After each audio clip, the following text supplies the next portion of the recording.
Brittany Schultz, and I am pursuing a degree in fine arts and education. So I plan to earn my teaching degree as well as becoming a future children's book illustrator. To give a little bit of background information, I was born in New Jersey, but my dad shortly joined the military, so we started moving a whole lot. And with each move came another sibling. So by the 5th move, we had plans to sail over the Atlantic and go to Germany. And Germany was one of my most favorite places to live. Just experiencing a different culture, language, history, and literature. Everywhere I was surrounded by the Grimm brothers stories. So I have a lot of that influence in my illustrations. My family, we did a lot of traveling across the country in Germany, and we did a lot of camping trips. We went up the mountains. A lot of Germany is covered by forests.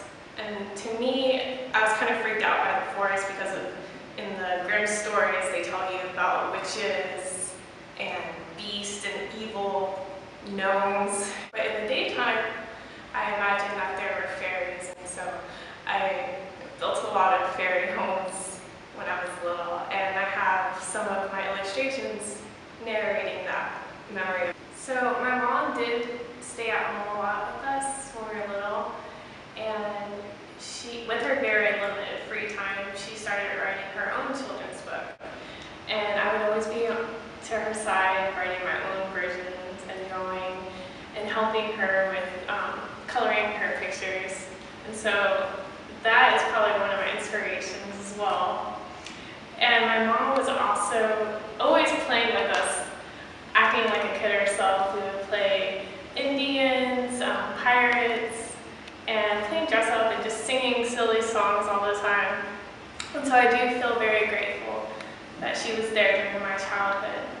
And so my work, while I very much have children as my main audience, I hope that adults can also appreciate it and look at it and remember their childhood and be reminded of the simpler times of their lives. So after Germany, we had moved to Maryland, and my mom had her last child there, Mary. And I had a big role in raising my 2 youngest sisters, because shortly after my dad had gotten really sick, and so he spent a lot of time at the hospital, and my mom was always worried about that. And so I decided, instead of going to a college far away, that I would stay close to my family and give my little sisters a really good childhood, because that's what I was able to have. Would watch movies together, I would act like a little kid, play pirates with them, and I would read stories with them.